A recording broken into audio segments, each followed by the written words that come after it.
Number 1, लोकांना महत्व द्यायला शिका. आता लोकांना महत्व द्यायचंय म्हणजे नेमकं काय करायचं, तर जेव्हा तुम्ही एखाद्या मीटिंग मध्ये असता, एखाद्या व्यक्तीशी बोलत असताना त्यावेळेस त्या समोरच्या व्यक्तीला ही जाणीव करून द्या की ती व्यक्ती तुमच्यासाठी इम्पॉर्टंट आहे. आता ते कसं करणार आपण, तर ह्याच्यासाठी जी मेथड आहे तिचं नाव आहे SHR. S stands for scene. Scene म्हणजे तुम्ही त्यांच्याकडे लक्षपूर्वक बघताय. जेव्हा समोरची व्यक्ती तुमच्याशी बोलते त्यावेळेस तुम्ही मोबाईल मध्ये नाही बघत आहात, इकडे तिकडे आजूबाजूला नाही बघत आहात. जिथं गरज आहे तिथं त्या समोरच्या व्यक्तीच्या डोळ्यामध्ये डोळे घालून आपण बघितलं पाहिजे, जेणेकरून समोरच्या व्यक्तीला जाणीव होईल की तुमचं पूर्ण लक्ष त्या व्यक्तीकडेच आहे. दुसरी गोष्ट HS स्टँड्स फॉर हर्ड. आता हर्ड म्हणजे काय, तर आपण त्या व्यक्तीला लक्षपूर्वक ऐकतोय. जेव्हा समोरची व्यक्ती तुमच्याशी बोलत असते ना, तुम्ही त्या कम्युनिकेशन मध्ये पूर्णपणे इन्व्हॉल्व आहात. या गोष्टीची त्या समोरच्या व्यक्तीला जाणीव झाली पाहिजे. And number 3, R stands for remembered. Remembered म्हणजे आपण त्या व्यक्तीला आणि तिच्यासोबतच्या कन्व्हर्सेशनला लक्षात ठेवलेलं आहे. त्यामुळं एखाद्या व्यक्तीला जर समजा तुम्ही परत भेटलात, लास्ट कन्व्हर्सेशनच्या वेळेस तुम्हाला त्या व्यक्तीविषयी काय वाटलं होतं किंवा एखादी आठवण, एखादा किस्सा, या गोष्टीपासून पुढचं कन्व्हर्सेशन स्टार्ट करा. किंवा त्या व्यक्तीला आठवण करून द्या की अरे तू व्हॅकेशन वरती जाणार होता, व्हॅकेशन कसं झालं, किंवा तुझ्या मुलाचा बर्थडे होता, मुलाचा बर्थडे कसा झाला. जेव्हा तुम्ही हे कराल ना, तर त्यावेळेस समोरच्या व्यक्तीला ऑटोमॅटिक जाणीव होईल की तुम्ही त्यांना लक्षात ठेवलेलं आहे किंवा त्यांनी जे सांगितलंय तुम्हाला ती गोष्ट तुमच्या लक्षात आहे. आणि यातून त्यांना ही गोष्ट लक्षात येईल की तुम्ही त्यांना महत्व देताय, जेन्युइन त्यांच्यामध्ये इंटरेस्ट घेताय. आणि ऍक्च्युअली ही खूप पॉवरफुल गोष्ट आहे माणसं जोडण्यासाठी किंवा तुमचं नेटवर्क स्ट्रॉंग करण्यासाठी. या पद्धतीने तुम्ही लोकांची मनं जिंकू शकता, तुम्ही स्वतः स्टँड आउट होऊ शकता लोकांमध्ये. या व्हिडिओमध्ये ना आपण 7 सॉफ्ट स्किल्स विषयी बोलणार आहे, ज्या सॉफ्ट स्किल्स तुम्हाला तुमचं करिअर फास्ट ट्रॅक करण्यासाठी किंवा करिअरमध्ये फास्ट ग्रो करण्यासाठी मदत करणार आहेत. आता बघा, प्रत्येक जण आपल्यापैकी काही ना काहीतरी काम करत असतो आणि प्रत्येक कामासाठी कुठल्या ना कुठल्या तरी हार्ड स्किल्स गरजेचे असतात, कोर नॉलेज गरजेचं असतं त्या पर्टिक्युलर फील्ड मधलं. कालांतराने किंवा थोडंसं धडपडून का होईना प्रत्येक व्यक्ती तिच्या फील्ड मधल्या कोर गोष्टी शिकतेच किंवा शिकण्याचा प्रयत्न करते. कमी जास्त प्रमाणामध्ये प्रत्येकाला आपल्या फील्डचं नॉलेज असतंच, पण कॉर्पोरेटमध्ये, बिझनेसमध्ये किंवा कुठल्याही करिअरमध्ये जेवढं हार्ड स्किल्स गरजेचे आहेत ना, तेवढ्याच किंवा कदाचित त्याच्यापेक्षा जास्त प्रमाणामध्ये सॉफ्ट स्किल्स गरजेचे आहेत की आपण लोकांशी कसं बोलतोय, त्यांना आपल्याविषयी काय वाटतंय, आपल्या लोकांमधला प्रेझेंट कुठली गोष्ट रिफ्लेक्ट करतोय, कोणाशी कुठली गोष्ट कधी बोलायची किंवा कधी नाही बोलायचंय. या सर्व ज्या स्किल्स आहेत ना, त्या तुम्हाला खूप पुढे घेऊन जाऊ शकतात आणि खूप लवकर पुढे घेऊन जाऊ शकतात जर तुम्ही स्वतःला योग्य पद्धतीने कॅरी करायला शिकलात तर. त्यामुळेच कुठली यशस्वी किंवा मोठी व्यक्ती बघा, त्यांच्या करिअरमध्ये ते जेवढे सक्सेसफुल असतात ना, तेवढेच ते माणूस म्हणून पण चांगले असतात. आणि जर तसं नसेल तर कालांतराने त्या गोष्टी एक्सपोज होतात किंवा त्यांनी त्यांच्या करिअरमध्ये मिळवलेलं सक्सेस पण इग्नोर केलं जातं किंवा त्याचं महत्व उरत नाही. त्यामुळे सॉफ्ट स्किल्स इम्पॉर्टंट आहेत आणि आजच्या व्हिडिओमध्ये आपण त्यात 7 सॉफ्ट स्किल्स बघणार आहे, ज्या स्किल्स तुम्हाला तुमच्या करिअरमध्ये ग्रो करण्यासाठी मदत करणार आहेत.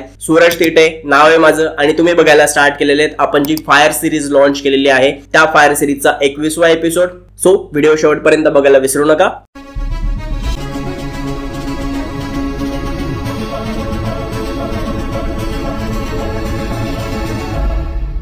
नंबर 2, दुसरी सॉफ्ट स्किल आहे आपल्या बॉडी लँग्वेज वरती काम करा. आणि ते कसं करणार, 7-38-55 चा जो रूल आहे मी तुम्हाला तो पुढे एक्सप्लेन करतो. जेव्हा आपण कुठेही बोलत असतो ना, एखाद्या मीटिंग मध्ये असेल, एखाद्या कॉन्फरन्स मध्ये असेल किंवा इव्हन तुम्ही ऑफिसमध्ये कॅज्युअल कोणाशी बोलताय, तरीही आपल्याला असं वाटतं की आपण जे बोलतोय ना ते शब्द खूप जास्त इम्पॉर्टंट आहेत. पण ऍक्च्युली तसं नाहीये. शब्द इम्पॉर्टंट आहेतच, शब्दांमधूनच तुमच्या भावना समोरच्यापर्यंत पोहोचणार आहेत. पण कम्युनिकेशन कम्प्लीट होण्यासाठी किंवा तुमच्या त्या कम्युनिकेशनचा इम्पॅक्ट समोरच्यावरती पडण्यासाठी फक्त शब्द नाही तर त्याच्या जास्त बॉडी लँग्वेज इम्पॉर्टंट आहे. आणि ती कशी इम्पॉर्टंट आहे ते तुम्हाला पुढच्या रूल मधून कळेल. बघा, एक कम्युनिकेशन जर ब्रेकडाऊन केलं आपण तर त्याच्यामध्ये कुठल्या गोष्टी इम्पॉर्टंट असतात, तर 3 गोष्टी इम्पॉर्टंट असतात. त्याच्यामध्ये 7% म्हणजे 7% तुम्ही जे बोलताय ना ते शब्द इम्पॉर्टंट आहेत आणि 38% म्हणजे 38% तुमची टोन म्हणजे तुमच्या बोलण्यातला चढ उतार जो आहे, तुमच्या चेहऱ्यावरचे जे हावभाव आहेत, ह्या गोष्टी मॅटर करत असतात. जेव्हा मी आता तुमच्याशी बोलतोय किंवा तुम्ही कुठेतरी बोलत असाल, तुमच्या चेहरा काही गोष्टी एक्सप्रेस करत असतो. जेव्हा तुम्ही दुःखी असता त्यावेळेस तुम्ही सॅड फेस करता, टेन्शन मध्ये असतात त्यावेळेस तुमचा चेहरा वेगळं काहीतरी दाखवत असतो. जेव्हा तुम्ही हॅपी मूड मध्ये काहीतरी बोलत असतात त्यावेळेस पण तुमचा चेहरा काहीतरी एक्सप्रेस करत असतो. ह्या गोष्टी सुद्धा कम्युनिकेशन मध्ये 38% मॅटर करत असतात. आणि मग 55% तुमची बॉडी लँग्वेज म्हणजे तुमची देहबोली मॅटर करत असते. समजा जर मी हा व्हिडिओ बनवतोय आणि तुमच्या सगळ्यांशी बोलतोय, त्यावेळेस जर का समजा मी नख चावतोय किंवा अजून काहीतरी वेगळ्या ऍक्शन्स करतोय अशा, तर मग ही गोष्ट तुम्हाला डिस्ट्रॅक्ट करणार आहे. त्यामुळे मग मी काय बोलतोय आणि किती महत्वाचं बोलतोय ही गोष्ट इररिलेव्हंट होऊन जाईल जर का तुमची बॉडी लँग्वेज वेगळं काहीतरी सांगत असेल तर. त्यामुळं आपल्या बॉडी लँग्वेज वरती काम करायला शिका. जेव्हा तुम्ही कुठेही असाल, ऑफिस मीटिंग मध्ये किंवा एखाद्या स्टेजवरती, त्यावेळेस तुम्ही जेवढे महत्वाची गोष्ट बोलताय त्याच्यासोबत तुमची बॉडी लँग्वेज काय ही गोष्ट सुद्धा बघितली जाते आणि हीच गोष्ट लोकांच्या लक्षात राहत असते. जर तुमची बॉडी लँग्वेज इम्पॅक्टफुल असेल तर तुमच्या बोलण्याचा अजून चांगला इम्पॅक्ट समोरच्यावरती पडणार आहे. नंबर 3, आता ही जी स्किल आहे ना ती गेम चेंजर ठरू शकते जर का तुम्ही कॉर्पोरेट ऑफिसमध्ये किंवा कॉर्पोरेट कल्चरमध्ये जॉब करताय तर तुमच्यासाठी. बरेच वेळेस काय होतं ना, आपल्याला असं वाटत असतं आपला जो मॅनेजर आहे किंवा आपला जो बॉस आहे ना त्याचं सतत आपल्यावरती लक्ष असतं किंवा त्याने आपल्याला एखादं काम जर सांगितलेलं असेल ना, तर मग पूर्ण गोष्टी त्याच्या स्वतःच्या लक्षात असतील. पण असं होत नाही. आपला जो बॉस असतो किंवा मॅनेजर असतो त्याला पण एक स्वतःचं आयुष्य असतं, त्याला पण त्याचा सिनियर बॉस वरती असतो. आणि मुख्य म्हणजे तुम्ही एकटे काय त्याला रिपोर्ट करत नाही, तुमच्यासोबत बरेच जण ऑफिसमध्ये आहे जे त्याला रिपोर्ट करतात. त्यामुळे प्रत्येकाला काय सांगितलं होतं आणि कुठल्या पद्धतीचं काम सांगितलं होतं हे मॅनेजरच्या लक्षात राहणं पॉसिबल नाहीये. त्यामुळे जर का समजा तुम्ही योग्य पद्धतीने तुमच्या बॉसला रिपोर्ट करू शकलात ना, तर तुमचं स्वतःचं इम्प्रेशन आणि तुमची काम करण्याची पद्धत खूप जास्त बदलू शकते. आता योग्य पद्धतीने म्हणजे कसं करायचं, तर त्या मेथडला आपण म्हणतो 4 बुलेट अपडेट. आता हे 4 बुलेट्स कुठले आहेत? नंबर 1, सगळ्यात पहिल्या बुलेटमध्ये तुम्हाला हे अपडेट द्यायचे तुमच्या मॅनेजरनं कुठल्या गोष्टी तुम्हाला करायला सांगितलेल्या होत्या पूर्ण आठवड्याभरामध्ये. त्यामुळे नंबर 1 या गोष्टी आहेत ज्या तुम्ही मला करायला सांगितलेल्या होत्या. दुसऱ्या बुलेटमध्ये तुम्हाला ही इन्फॉर्मेशन द्यायची की तुम्ही बॉसने सांगितलेल्या गोष्टींपैकी किती गोष्टी कंप्लीट केलेल्या आहेत, किती गोष्टींवरती काम केलेलं आहे आणि ते पूर्ण झालेलं आहे. तिसऱ्या बुलेटमध्ये तुम्हाला आलेल्या समस्या किंवा अडथळ्यांविषयी सांगायचे की तुम्ही दिलेलं काम करताना मला या समस्या आल्या किंवा अडथळे आले. आता समस्या किंवा अडथळे तुमचे खूप पर्सनल प्रॉब्लेम्स नाही सांगायचे की माझ्या घरी काहीतरी प्रॉब्लेम झाला होता आणि म्हणून हे काम मी करू शकलो नाही किंवा मला लवकर जावं लागलं वगैरे. पण जर का समजा तुमच्या ऑफिस किंवा कंपनीशी रिलेटेड जर का काही प्रॉब्लेम्स असतील जे तुम्हाला काम करण्यामध्ये येत असतील, तर तुम्हाला ते बॉसला सांगायचं आहे. आणि ते पण कशासाठी सांगायचं, तर तुमचा बॉस किंवा तुमच्या मॅनेजरचं हे काम आहे की तुम्हाला त्या ऑफिसमध्ये काम करण्यासाठी योग्य वातावरण निर्माण करून देणं किंवा तुम्हाला जर काही अडथळे असतील तर ते तुमच्या कामातले अडथळे दूर करणं हे तुमच्या मॅनेजरचं आणि बॉसचं काम आहे. त्यामुळे ही गोष्ट आपल्याला सांगायची. आणि नंबर 4 चौथ्या बुलेटमध्ये तुम्हाला ही गोष्ट सांगायची, जर का समजा तुम्हाला अजून थोडासा टाइम मिळाला किंवा वरच्या पॉइंटमध्ये सांगितलेले अडथळे जर का दूर होऊ शकले तर हे काम इतक्या वेळेमध्ये मी पूर्ण करू शकेन. या पद्धतीने जेव्हा तुम्ही रिपोर्टिंग कराल किंवा या पद्धतीने तुम्ही तुमच्या मॅनेजरला रिपोर्ट द्याल ना स्वतःचा, तर त्या मॅनेजरचं खूप हेडेक कमी झालेलं असेल. तुम्ही स्वतः सांगता की मला एवढ्या सगळ्या टास्क असाइन झालेल्या होत्या आणि याच्यातले इतक्या कंप्लीट झाल्यात आणि ते काम कंप्लीट करताना या ठिकाणी प्रॉब्लेम आलेले आहेत आणि जर का ते प्रॉब्लेम दूर झाले तर एवढ्या वेळेमध्ये ते काम कंप्लीट होऊ शकतं. तर इतक्या क्लिअर आणि इफिशियंट वे मध्ये जर का तुम्ही रिपोर्ट करायला शिकला तर तुम्हाला तुमच्या करिअरमध्ये फास्ट ग्रो करण्यापासून कोणीच रोखू शकत नाही. सो इथून पुढे जेव्हा तुम्ही तुमच्या मॅनेजरला किंवा बॉसला रिपोर्ट करताय 4 बुलेट अपडेट मेथडचा यूज करायला विसरू नका. नंबर 4, समजा जर का तुम्हाला तुमचं कम्युनिकेशन बेटर करायचंय, इम्प्रूव्ह करायचंय आणि तुम्हाला स्वतःला चांगल्या पद्धतीने बोलायला शिकायचंय, तर तुम्ही काय करू शकता, हीच गोष्ट आपण ह्या मेथडमध्ये बघणार आहेत. तर आपण स्वतःच्याच बोलण्याला रेकॉर्ड करायचं आणि मग त्याचा अभ्यास करायचा. गेम चेंजर मेथड आहे जर का तुम्ही ती करू शकलात तर. बघा आपल्याला काय होतं, बऱ्याचदा मॉब मध्ये बोलण्याची सवय नसते, लोकांसमोर बोलायची भीती वाटते किंवा कॉन्फिडन्सची कमी असते, कुठेतरी आपण अडकळत असतो, काहीतरी गोष्ट चुकणार असते बोलताना. ही गोष्ट ओव्हरकम कशी करायची, तर एका सोप्या मेथडनं आपल्याला ओव्हरकम करता येऊ शकते. फक्त करायचं काय तुम्हाला माहितीये का, तर आपला मोबाईल फोन घ्यायचा आणि कुठल्याही विषयावरती, अगदी तो काहीही असू शकतो विषय, म्हणजे समजा जर का तुम्ही ह्या पेन वरती बोलायला घेतलं, हा माईक आहे तुमच्याकडे, ह्या माईक वरती बोलू शकता, ही वॉच आहे ह्या वॉच वरती बोलू शकता. अशा कुठल्याही विषयावरती तुम्हाला 1 मिनिटाचा स्वतःचा व्हिडिओ रेकॉर्ड करायचा आहे. आणि डोंट वरी, पहिल्या दिवशी तुमचा व्हिडिओ बेटर येणारच नाहीये. डझंट मॅटर तुम्ही किती अडकताय किंवा तुमचे एक्सप्रेशन्स कसे चाललेत, तुम्हाला स्वतःला ते बघताना ठीक वाटतंय नाही वाटतंय, काही गोष्टींची काळजी करू नका. फक्त एक व्हिडिओ रेकॉर्ड करा आणि व्हिडिओ रेकॉर्ड करून झाल्याच्या नंतर त्या व्हिडिओला तुम्ही स्वतः बघा. तुम्हाला स्वतःला लक्षात येईल की आपण कुठे किंवा असे जे फिलर वर्ड्स आहेत ना, आपण इन बिटवीन बोलतो गॅप मध्ये, हे वर्ड्स कुठे येत आहेत, कुठं आपण ते अवॉइड केले पाहिजेत, ह्या सगळ्या गोष्टी तुम्हाला स्वतःला लक्षात येतील. सगळ्यात पहिल्यांदा तो व्हिडिओ कसा बघायचा, मोबाईल समोर ठेवायचा, हेडफोन्स लावायचे आणि तुमचे एक्सप्रेशन प्लस वर्ड्स दोन्ही बघायचं. त्याच्यानंतर पाहिजे तर मोबाईल उलटा ठेवा, व्हिडिओ प्ले करा आणि फक्त ऐका की तुम्ही जे बोलताय ते कुठल्या टोन मध्ये बोलताय किंवा व्यवस्थित बोलताय, व्यवस्थित नाही बोलत आहात. आणि तिसऱ्या वेळेला व्हिडिओ म्यूट करा आणि फक्त स्वतःचे एक्सप्रेशन्स चेक करा की तुम्ही प्रत्येक गोष्ट बोलताना तुमचे एक्सप्रेशन्स कुठे चालले, तुमचे हात योग्य मेसेज देत आहेत का, तुमच्या चेहऱ्यावरचे एक्सप्रेशन्स काय म्हणतात, ह्या सगळ्या गोष्टी स्टडी करा. आणि हाच व्हिडिओ सेम टॉपिक घेऊन 30 दिवस डेली बनवायचा, म्हणजे दररोज 1 मिनिटाचा व्हिडिओ बनवायचा. स्क्रिप्ट तीच असणार, विषय तोच असणार, फक्त आपण तो व्हिडिओ दररोज बनवायचा आणि आपल्याला चेक करायचंय की कालच्यापेक्षा आजचा व्हिडिओ कसा बनलाय. आणि जेव्हा तुम्ही ही गोष्ट दररोज कराल 30 दिवसांसाठी, त्यावेळेस तुम्ही पहिल्या दिवशीचा व्हिडिओ पण चेक करा आणि 30व्या दिवशीचा पण व्हिडिओ चेक करा. तुम्हाला स्वतःला ही गोष्ट लक्षात येईल की खूप जास्त इम्प्रूव्हमेंट आपल्या बोलण्यामध्ये झालेली आहे किंवा आपला कॉन्फिडन्स लेवल हाय झालेला आहे. हा सेल्फ स्टडी करण्याचा सगळ्यात बेस्ट ऑप्शन आहे. बघा आता हीच गोष्ट आहे ना,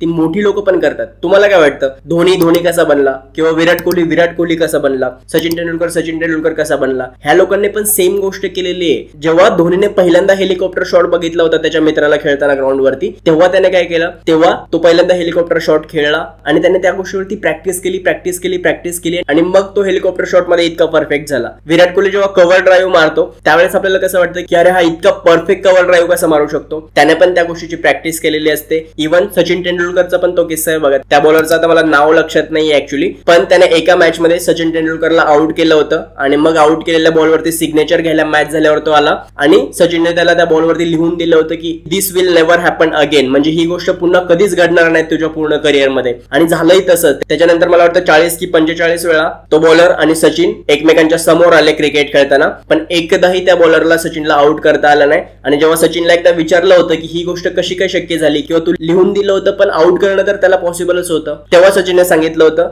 मी घरी गेल्यानंतर ज्या बॉलवरती मी आउट झालो ना तो बॉल रिपीट मोडवरती 100, 200, 300 वेळेस मी बघितला आणि मग त्याच्यावरती इतकी प्रॅक्टिस केली की त्या सेम बॉलवरती मी कधीच परत आउट होणार नाही. ऍक्च्युली ही पॉवर असते प्रॅक्टिसची, त्यामुळेच ही लोक मोठी झालेली असतात आणि ती गोष्ट आपल्यालाही करणं शक्य आहे. ज्या गोष्टीमध्ये आपण लायक आहे ना त्या गोष्टीची प्रॅक्टिस करत राहायची, तिथं तुम्ही परफेक्ट होऊ शकता किंवा तिथे तुम्ही बऱ्यापैकी चांगली इम्प्रुव्हमेंट करू शकता. आणि हीच गोष्ट कम्युनिकेशनच्या बाबतीत पण आहे. या मेथडने प्रॅक्टिस करा, तुम्ही ती स्किल इम्प्रूव्ह करू शकता. नंबर 5, चांगल्या लोकांसोबत आपलं नेटवर्क ग्रो करा. आता ही गोष्ट आपल्याला ऑलरेडी माहिती आहे की आजच्या काळामध्ये नेटवर्क इज नेटवर्क, पण आपण ते नेटवर्क बनवणार कसं? अनोळखी लोकांशी तर बोलता येत नाही आपल्याला किंवा त्याच्याशी कॉन्टॅक्ट वाढवणं आपल्याला पटकन शक्य होत नाही. तर ती गोष्ट कशी करायची याचा सगळ्यात बेस्ट वे काय माहितीये? रॅपो बिल्ड करणारे क्वेश्चन विचारा. ते क्वेश्चन काय असू शकतात? कुठल्याही अनोळखी माणसाची किंवा नवीन माणसाची जर का तुम्हाला बोलणं स्टार्ट करायचं असेल तर 2 पद्धतीचे प्रश्न आपण त्याला विचारले पाहिजेत, ज्याला आपण आईस ब्रेकिंग क्वेश्चन्स असं म्हणतो. आईस ब्रेकिंग म्हणजे काय? थंड पाण्यावरती जो बर्फाचा थर असतो ना वरती, त्याच्या खाली पाणी असतात आणि तुम्हाला जर पाणी टच करायचं असेल तर वरचा आईस साईडला झाला पाहिजे. तसंच जर का एखाद्या नवीन माणसाशी आपल्याला बोलायचंय तर तुमच्या दोघांमध्ये जे अवघडले पण आहे किंवा जो कुठला कॉन्टॅक्ट तुमच्या दोघांमध्ये नाहीये ना तो कॉन्टॅक्ट आधी तुम्हाला बिल्ड करायला लागेल. आणि त्याच्यासाठी त्या व्यक्तीला असे प्रश्न विचारायचे ज्या प्रश्नांची उत्तरं त्याला ऑलरेडी माहिती आहेत, त्याला तिथं खोटं बोलण्याची गरज नाही किंवा ओपिनियन द्यायची गरज नाहीये. आता हे प्रश्न कुठले असणार? याच्या आधी तुम्ही कुठल्या कंपनीमध्ये काम केलेलं आहे, त्या ठिकाणी कुठल्या प्रोफाईलवर काम करत होतात, कुठल्या कॉलेजमधून तुम्ही पास आउट झालेत किंवा तुमचं नेटिव्ह प्लेस काय आहे. हे प्रश्न असे प्रश्न आहेत ज्या ठिकाणी एखाद्याला खोटं बोलण्याची गरज नाहीये. आधी कुठल्या कंपनीत काम करत होता याचं 100% आन्सर त्या समोरच्या व्यक्तीकडे आहे. ज्यावेळेस हे हलके फुलके क्वेश्चन आपण त्यांना विचारतो ना तर ह्याच क्वेश्चन्सला आईस ब्रेकिंग क्वेश्चन्स असं म्हणतात, जिथं तुम्ही पहिला संबंध जोडत असता एखाद्या व्यक्तीशी. आणि असे प्रश्न आपण जेव्हा विचारतो तेव्हा समोरच्या व्यक्तीला ही पण जाणीव होत नाही की कुणीतरी मला जज करते किंवा इव्हॅल्युएट करते. जर का त्याला तसं वाटलं तर मग तो काहीतरी गोष्ट लपवण्याचा प्रयत्न करू शकतो. त्यामुळे कुठल्याही अनोळखी माणसाशी जेव्हा आपण बोलण्याचा प्रयत्न करत असतो ना त्यावेळेस सगळ्यात पहिल्यांदा तर आईस ब्रेकिंग क्वेश्चन विचारा. मग थोडीशी आईस ब्रेकिंग झाली, तुम्ही दोघं एकमेकांशी बोलायला लागलात की त्याच्यानंतर ओपन एंडेड क्वेश्चन्स कडे जा. ओपन एंडेड क्वेश्चन म्हणजे पण काय? ओपन एंडेड क्वेश्चनचा अर्थ हा आहे मे बी त्या समोरच्या व्यक्तीला त्या प्रश्नाचं उत्तर माहिती नसेल, एक तर तो त्याचा ओपिनियन देईल किंवा मग काहीतरी बोलू शकेल त्या क्वेश्चन्सवर. म्हणजे उदाहरण जर तुम्हाला द्यायचं असेल तर तुम्हाला तुमचं काम का आवडतं, किंवा समजा जर तुम्ही त्या व्यक्तीला विचारलं की तुझा फेवरेट स्पोर्ट काय आहे आणि त्याने जर सांगितलं क्रिकेट आहे तर मग तुला क्रिकेट का आवडतं, हा झाला ओपन एंडेड क्वेश्चन. ह्याच्यावरती तो बरंचसं काही बोलू शकतो किंवा समजा जर त्याला आवडत असेल किंवा नसेल जरी आवडत तरी पण त्याचं ओपिनियन काहीतरी देऊ शकतो. या पद्धतीने आपण अनोळखी माणसाशी बोलायला स्टार्ट करू शकतो. सगळ्यात पहिलं आईस ब्रेकिंग क्वेश्चन विचारायचे, त्याच्यानंतर ओपन एंडेड प्रश्न विचारायचे आणि मग हळूहळू आपण मुद्द्यावरती येऊ शकतो जर आपल्याला काहीतरी सिरियस विषय बोलायचा असेल तर. फक्त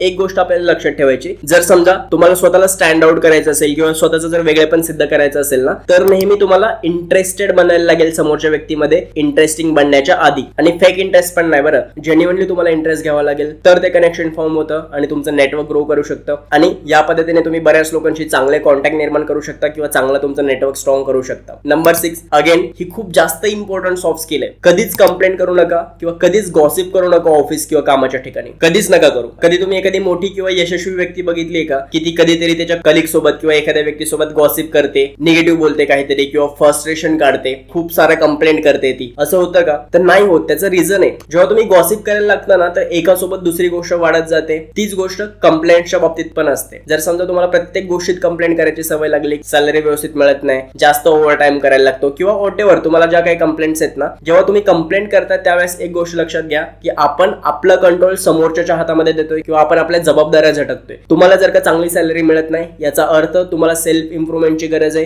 तुम्हाला तुमचं नॉलेज, तुमच्या स्किल्स वगैरे वरती काम करावं लागणार आहे, कॅपेबल बनावं लागणार आहे जास्त सॅलरीसाठी किंवा चांगलं कमवण्यासाठी. त्यामुळं गॉसिप किंवा कंप्लेंट्स ह्या गोष्टी तुमच्या सेल्फ ग्रोथ साठी हार्मफुल आहेत, तुमच्या करिअर ग्रोथ साठी पण त्या गोष्टी हार्मफुल आहेत. ही सवयच मुळात चुकीची आहे. त्यामुळं आपण कंप्लेंट किंवा तक्रारी करण्यापेक्षा त्या गोष्टींवरती काम करायला स्टार्ट केलं तर आपली जास्त चांगली ग्रोथ होऊ शकते. तुम्ही माणूस म्हणून पण चांगलं ग्रो करू शकता ज्यावेळेस तुम्ही कंप्लेंट करणं सोडता किंवा गॉसिप करण्याची सवय तुमची सोडता. मी तर म्हणेन कामाच्याच ठिकाणी नाही तर इन जनरल लाईफ मध्ये पण गॉसिप करणं आणि कंप्लेंट करणं ह्या गोष्टी सोडून द्या, तर तुम्ही खूप जास्त आणि फास्ट ग्रो करू शकाल. आणि नंबर 7 जी सॉफ्ट स्किल आहे ना ती म्हणजे लोकांना त्यांच्या नावाने आवाज द्या. कुणीही व्यक्ती असते ती जन्माला येते तेव्हा सगळ्यात पहिली गोष्ट त्याला काय मिळत असते किंवा सगळ्यात पहिलं असेट काय असतं त्याचं जे आयुष्यभर त्याच्या सोबत राहणार आहे ते म्हणजे त्या व्यक्तीचं नाव. एकतर त्याने ते स्वतः कमवलेलं नसतं, त्याच्या आई वडिलांनी त्याला दिलेलं असतं, पण ती अशी गोष्ट आहे जी लाईफ टाइम त्याच्या सोबत राहणार आहे. त्यामुळं नावाशी सगळ्यात पहिलं इमोशन त्या व्यक्तीचं जोडलेलं असतं. म्हणून ज्यावेळेस आपण एखाद्या व्यक्तीला नावाने हाक मारतो ना त्यावेळेस तुमच्या बोलण्याचा इम्पॅक्ट वेगळा पडत असतो, त्यावेळेस तुमच्यामध्ये वेगळं कनेक्शन फॉर्म होत असतं. त्यामुळं जेव्हा पण तुम्हाला एखाद्या व्यक्तीशी बोलायचंय, समजा एखाद्या किरण नावाच्या व्यक्तीशी तुम्हाला बोलायचंय की बघ किरण, जेव्हा पण तुला माझी हेल्प लागेल ना त्यावेळेस मी त्या ठिकाणी हेल्प करायला असणार आहे, पण मी माझ्या कॅपॅसिटीमध्ये तुला मदत करू शकतो. त्याच्या पुढच्या ज्या काही गोष्टी करायच्यात ना किरण त्या तुला स्वतःलाच करायच्यात. मला तुझी मदत करण्याची इच्छा आहे पण माझ्या पण काही लिमिटेशन्स आहेत, त्यामुळे किरण अल्टिमेटली डिसिजन्स तुला घ्यायचे. या पद्धतीने जेव्हा तुम्ही एखाद्या व्यक्तीशी बोलताना त्यावेळेस समोरच्या व्यक्तीला जास्त इंटेन्सिटीने तुमची गोष्ट पोहोचू शकते. ती जनरल ऍडवाइस वाटण्याऐवजी जास्त पर्सनल गोष्ट वाटू शकते. म्हणून लोकांची नावं लक्षात ठेवायला शिका, त्या व्यक्तीने त्यांच्या नावाने हाक मारायला शिका, त्यातूनही तुम्ही त्यांच्याशी एक चांगलं कनेक्शन फॉर्म करू शकता.